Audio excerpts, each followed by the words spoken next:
오늘 우리에게 주신 하나님의 말씀은 요한복음 13장 1절에서 7절 말씀입니다.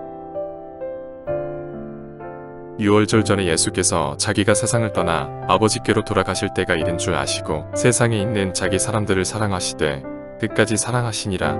마귀가 벌써 시몬의 아들 가룟 유다의 마음에 예수를 팔려는 생각을 넣었더라. 저는 먹는 중 예수는 아버지께서 모든 것을 자기 손에 맡기신 것과 또 자기가 하나님께로부터 오셨다가 하나님께로 돌아가실 것을 아시고 저녁 잡수시던 자리에서 일어나 겉옷을 벗고 수건을 가져다가 허리에 두르시고 이에 대야에 물을 떠서 제자들의 발을 씻으시고 그 두르신 수건으로 닦기를 시작하여 시몬 베드로에게 이르시니 베드로가 이르되 주여 주께서 내 발을 씻으시나이까. 예수께서 대답하여 이르시되 내가 하는 것을 내가 지금은 알지 못하나 이후에는 알리라.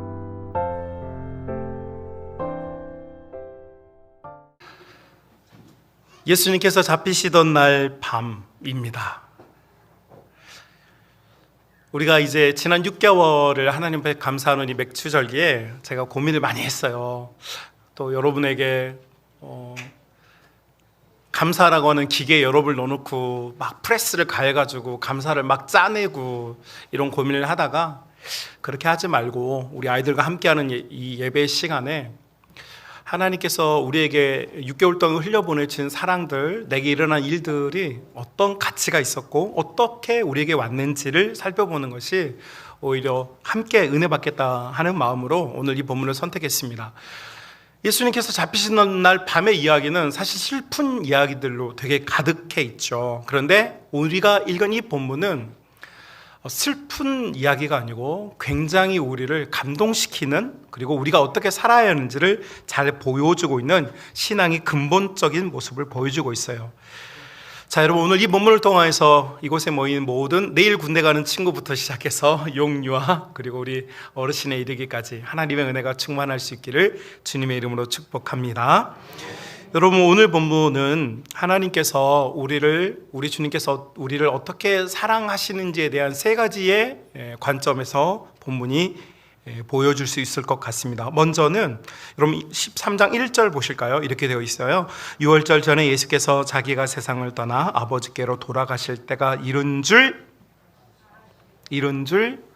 자, 이거 굉장히 중요합니다. 이제 안다라는 것입니다. 안다. 예수님께서는 뭔가를 알고 있어요. 하나님과 예수님 사이에 아는 것이 있습니다.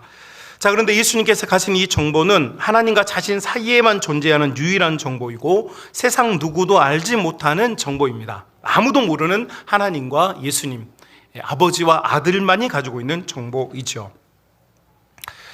안다라고 하는 것 굉장히 중요합니다. 여러분 스스로 여러분 자신을 좀 알고 계십니까? 또 여러분이 또 이 세상을 살면서 여러분이 알고 있는 것은 또 무엇입니까?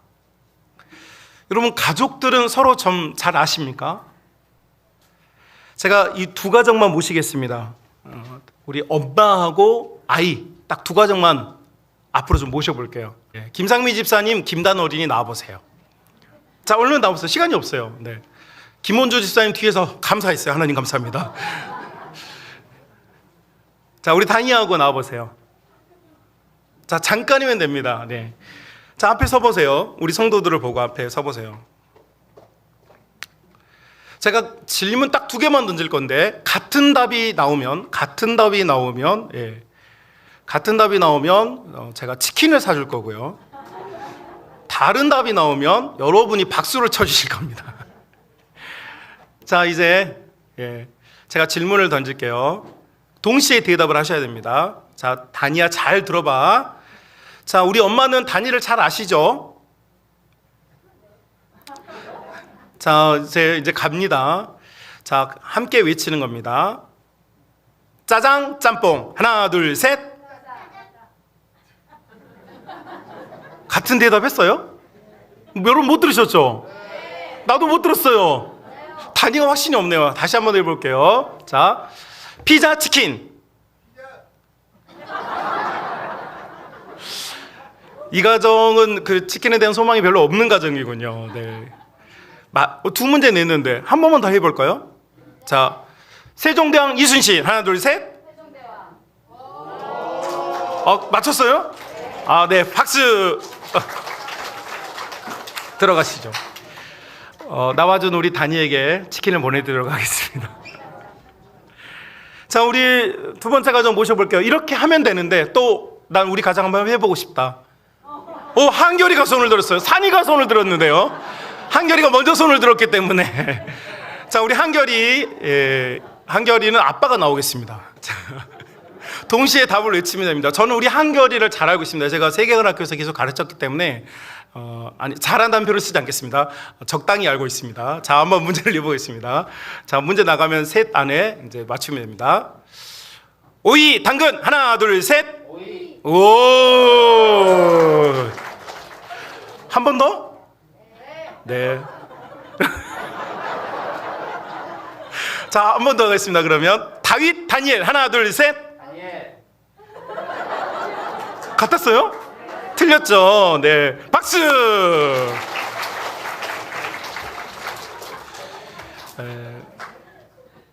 마지막 기회. 난 진짜 이거 해보고 싶었는데.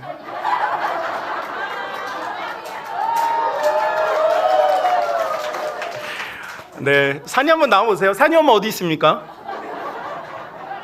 네, 산이 엄마. 아니, 제가 이걸 해야 되잖아요.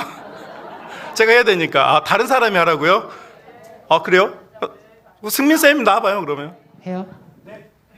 탕수육을 부먹 찍먹. 하나 둘 셋. 찍먹.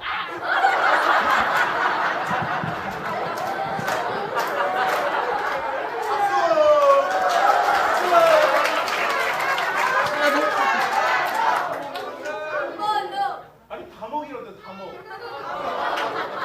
그러면 또 하나 합니다. 산과 바다. 하나 둘 셋.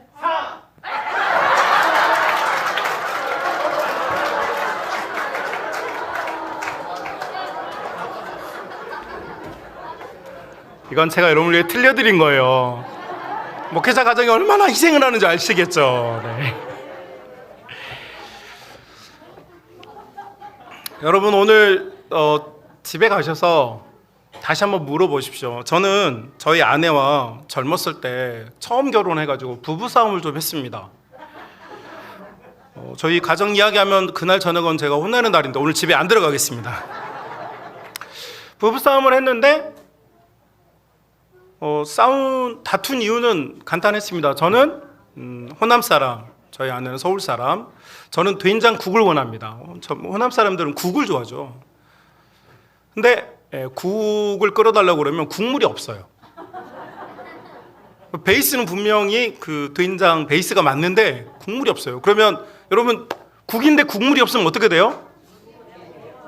맛있게 먹으면 돼요. 우리는 오랫동안 부부로 지냈고 심지어 여러분의 자녀를 여러분의 뱃속으로 낳아서 키웠는데 여러분 자녀를 잘 알고 계십니까?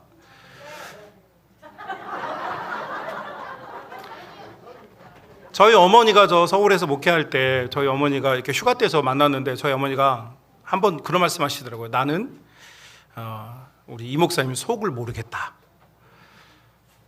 그 말 속에는 많은 의미가 있겠죠. 자, 여러분, 우리가 굉장히 잘 아는 것 같은데 모름에 살고, 아니, 조금은 알아요. 조금은 아는데 사실은 잘 알지 못하며 살고 있죠. 여러분, 예수님께서 잡히시는 날 밤에 정보가 있었어요. 이거를 우리가 안다라고 해요. 우리도 우리 서로에 대해 정보가 있어요. 우리 부모님에 대한 정보, 우리 아이들에 대한 정보가 있어요. 여러분, 그 안다라고 하는 이 정보, 이것은 어떤 관계에서만 만들어지냐면 오늘 본문을 기준으로 보니까 사랑이라고 하는 관계에서 만들어져요. 여러분, 두 번째 관점을 이 본문을 보면 그 이유가 나오는데요. 여러분 보실까요? 13장 1절 다시 보세요. 6월절 전에 예수께서 자기가 세상을 떠나 아버지께로 돌아가실 때가 이른 줄 아시고, 정보가 생겼다는 거죠. 세상에 있는 자기 사람들을 사랑하시되 어떻게 합니까? 끝까지 사랑해요. 자, 예수님께서 이 정보가 생겼을 때 이 정보를 예수님은 어떻게 활용하냐면 사랑하는 데 활용해요. 자, 여러분, 참 너무 안타깝게도 세상은, 혹은 성숙하지 못한 우리의 신앙은 정보가 생기면 이것을 자기를 드러내는 일에 사용하거나 아니면 상대방을 비하하거나 비난하는 데 사용을 해요. 그렇죠? 여러분 우리나라 정치 세계에만 보더라도 어떤 좋은 법안을 만든 국회의원이 칭찬을 받는 걸 본 적 있습니까? 뉴스에서. 와, 이렇게 멋진 법안을 만들다니. 이건 우리 민생을 위해서 너무 필요한 법안을 하면서 국민들에게 박수 받는 걸 본 적 있으세요? 그렇죠?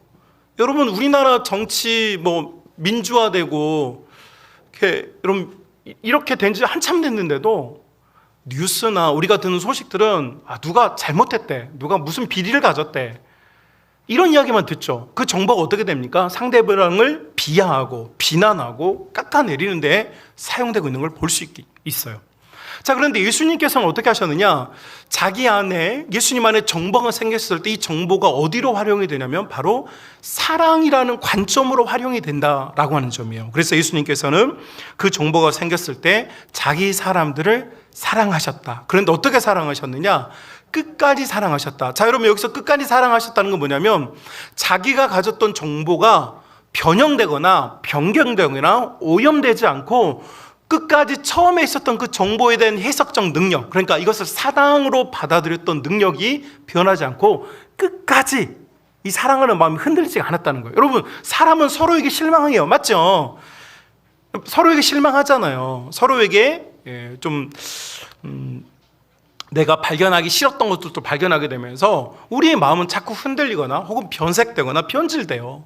그런데 예수님께서는 이 정보가 변하지 않고 처음부터 끝까지 일관되게 사랑이라는 관점으로 그 정보가 활용이 됐다는 거죠.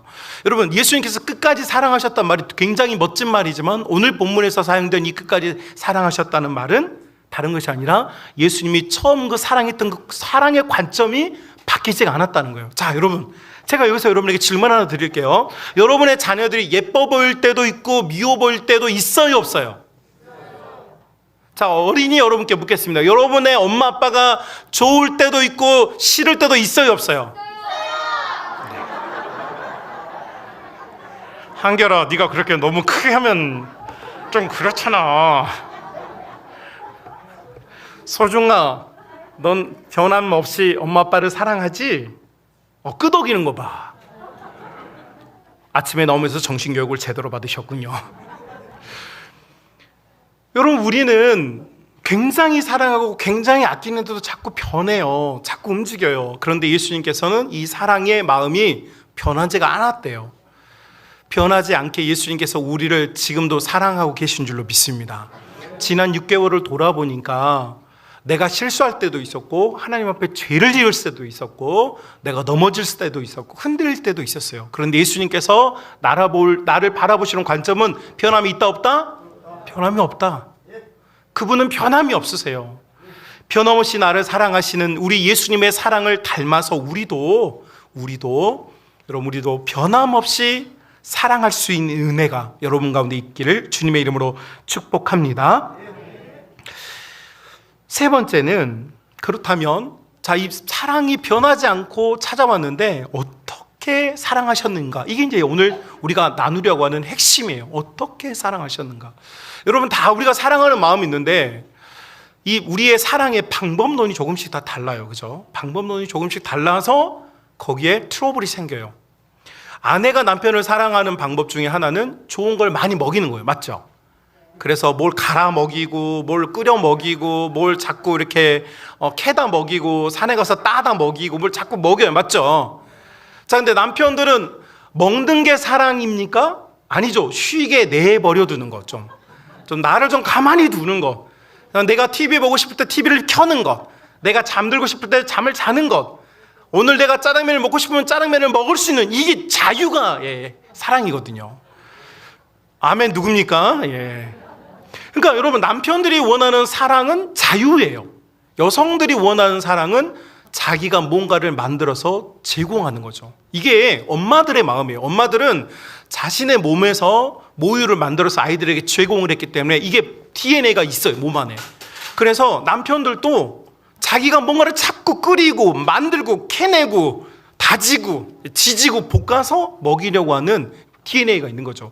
자, 이 두 개의 DNA가 충돌해요. 남편이 원하는 사랑과 아내가 원하는 사랑 사이에서 이 두 개가 싱크로율이 맞지가 않으니까 이 사랑이 불편하고 힘들어요. 때로는 이 아침에 바빠 죽겠어요. 남편들 출근해야 되는데 여보 뭐 이거 갈아놨으니까 한 잔 꼭 마시고 가세요. 이러면 바빠, 나 지금 바빠. 아니 이것만 봐, 이거 뭐 하시는데 10초도 안 걸려요. 그 10초가 남자에게는 없는 거죠. 10초가 없는 게 아니라 10초를 허비할 정신적인 자유가 없는 거죠. 웃긴 게 뭐냐면 집에서 발을 동동 구르면서 나와가지고 대문 열고 디리릭 아파트 문 당기는 순간부터 걸어 나와요. 결국 보니까 서로가 원하는 사랑이 다르고 서로가 받고 싶은 사랑이 다른 거예요. 우리 아이들은 꼭 누구와 같냐면 여러분의 아빠들과 같아요. 자유의 사랑을 원해요. 너 하고 싶은 대로 해. 너 먹고 싶은 거 먹어. 네가 원하는 걸 다 해. 이런 사랑을 원해요. 그런데 엄마는 또 어떻게? 네, 끓여주고 볶아주고 캐오고 다지고 끓여서 먹이려고 하는 모성애적인 사랑을 하죠. 여러분 이것을 아이들과 남편들은 뭐라고 생각하냐면 이걸 속박이라고 생각해요. 여러분 많은 교회 안에 있는 성도들이요 이것을 우리 예수님의 사랑을 이렇게 생각하는 경우가 되게 많아요. 여러분 예수님께서 여러분 사랑하실 때 어떻게 사랑했으면 좋겠어요? 너 하고 싶은 거 다 해.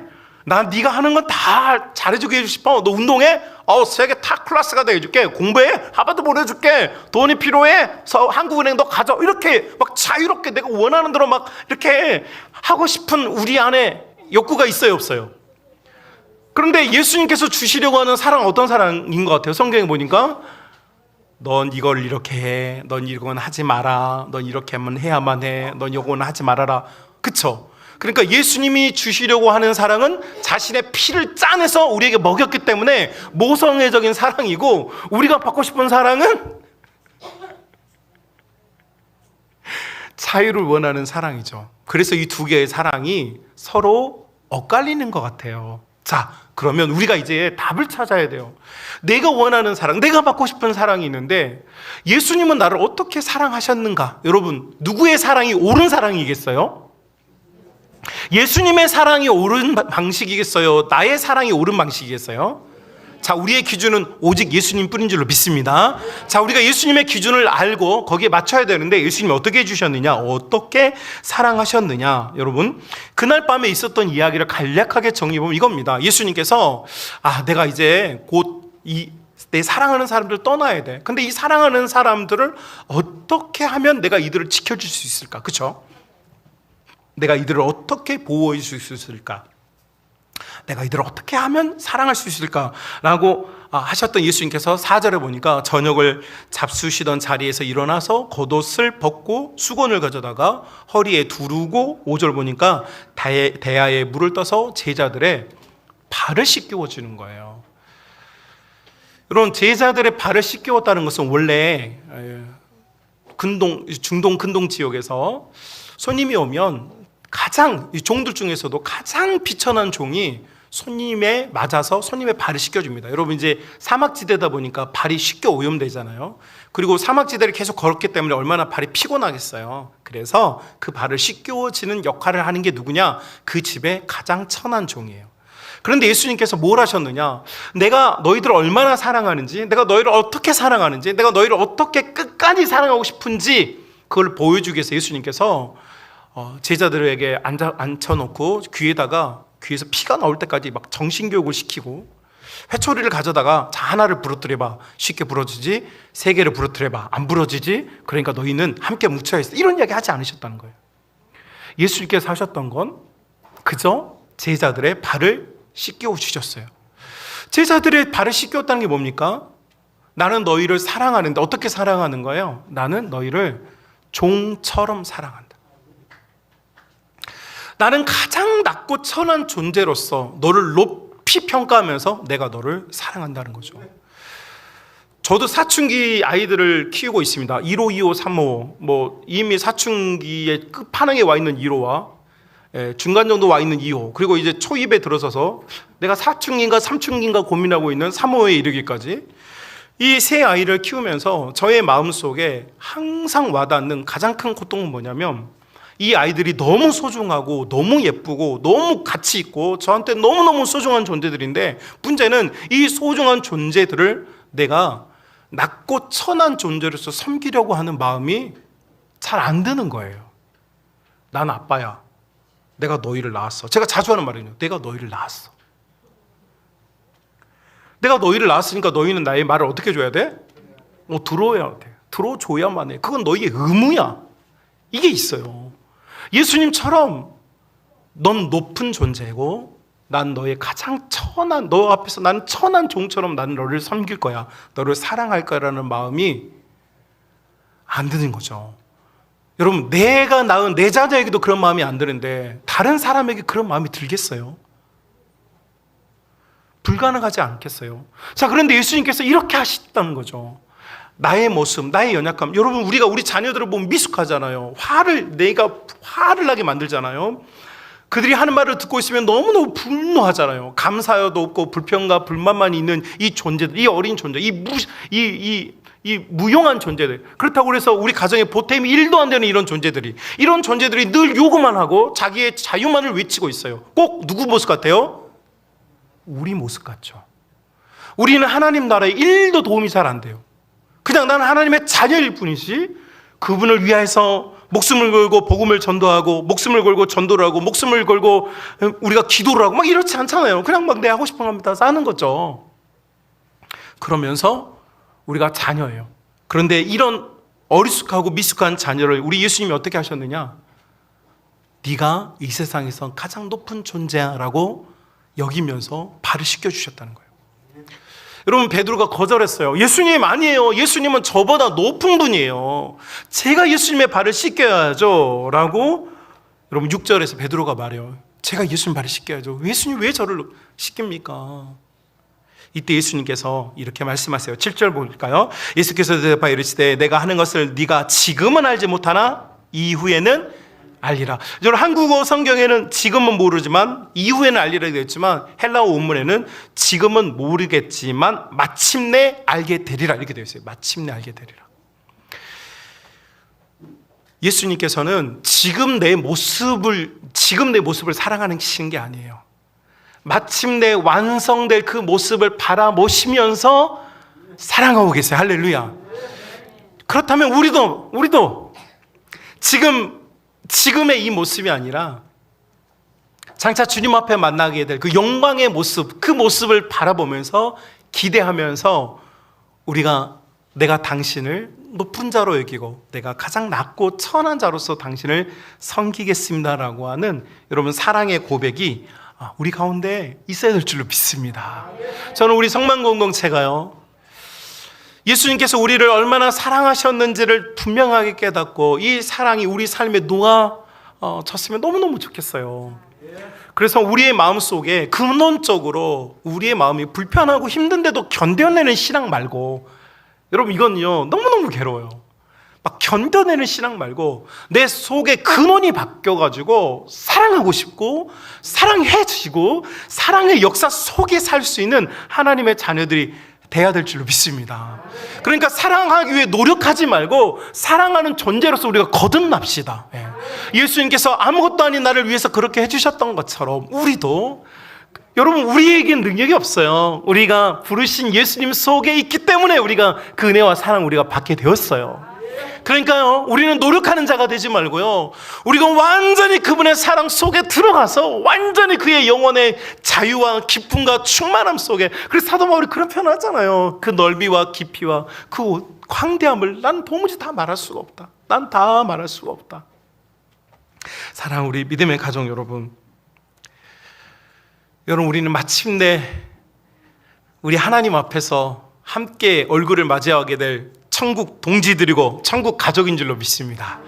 자, 그렇다면 지금 오늘 이 시간부터 우리가 해야 될 일은, 여러분 우리의 마음속에 주님이 나를 가장 낮고 천한 자리에서 나를 최고로 여겨주었던 것처럼 우리의 믿음의 형제들, 가족들, 여러분 우리 가족부터, 우리 가정 안에서부터, 또 우리 성만의 공동체로부터 여러분 귀하게 여기고 사랑해주고 여러분 용납해 줄 수 있는 이 사랑의 역사가 나타나는 복된 모든 우리 킹스키즈, 꿈마을, 비전마을, 아셀청년, 여호수아청년, 우리 남전도회, 여전도회, 우리 모든 부모님들이 다 될 수 있기를 주님의 이름으로 축복합니다.